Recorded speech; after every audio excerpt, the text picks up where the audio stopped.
Bonjour chers amis, frères et sœurs.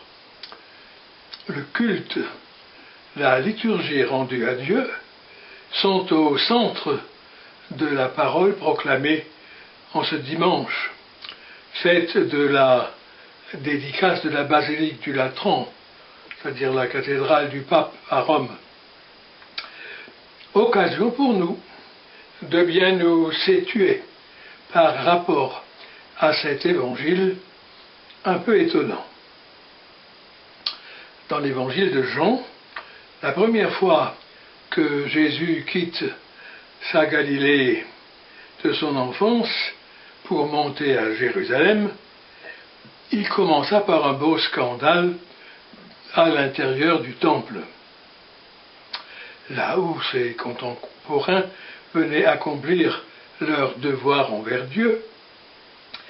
Il serait illusoire, comme nous le faisons spontanément, de ne voir dans cet épisode qu'un geste posé à l'intention des marchands et des vendeurs établis dans le temple de Jérusalem et à travers eux à l'intention de tous les commerces qui, hélas, risquent toujours, d'une manière ou d'une autre, de se faufiler dans les lieux de culte.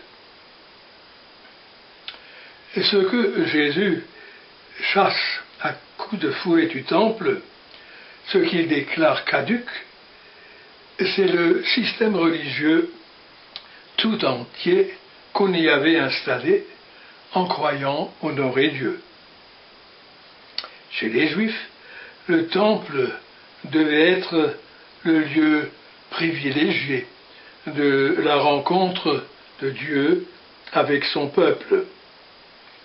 Les sacrifices offerts devaient impliquer un engagement réel et personnel de l'offrant. Mais voilà, il se trouve que le temple a été profané dans son usage. Il était devenu un lieu où il suffisait, pensait-on, d'accomplir des rites pour bénéficier de la faveur divine. Un sacerdoce, une caste de prêtres de plus en plus spécialisés s'y était installée, ce qui conduisit rapidement à un divorce entre le culte et la vie. Durant plusieurs siècles, les prophètes avaient dénoncé en vain le ritualisme, cette assurance illusoire qui, hier comme aujourd'hui, risque de fausser notre démarche religieuse. Et quand j'ai fait sortir vos pères du pays d'Égypte, dit Jérémie, je ne leur ai rien demandé en fait d'holocauste ou de sacrifice. Je leur ai demandé que ceci: écoutez ma voix, et je deviendrai Dieu pour vous, et vous, vous deviendrez un peuple pour moi. Suivez bien la route que je vous trace, et vous serez heureux. Et Jésus suivra cette route pleinement. Son amour pour Dieu et les hommes, sa passion pour le salut des hommes, le mènera au Golgotha, à la folie de la croix. Avec cette offrande de sa personne, il met un terme définitif à tous les sacrifices, à tous les ritualismes, à toute fausse religion, et réconcilie Dieu et la vie. La vraie religion n'est pas dans le culte extérieur et dans les fausses assurances qu'il peut procurer. Elle n'est même pas dans le temple, dit Jésus, et pourtant Dieu sait qu'il l'aimait bien.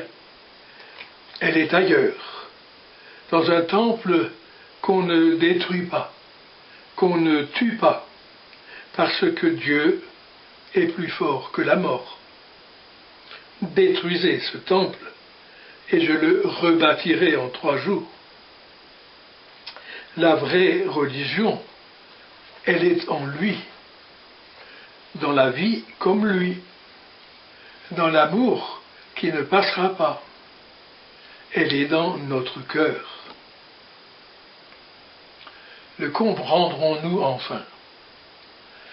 Prenons conscience des déviations qui nous menacent sans cesse dans notre pratique et dans nos habitudes religieuses.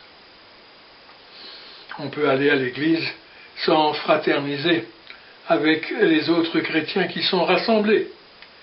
On peut aller à l'église et oublier les autres jours que Dieu nous invite à transformer le monde à notre place, toute petite pour la plupart du temps, à transformer le monde pour le rendre plus fraternel.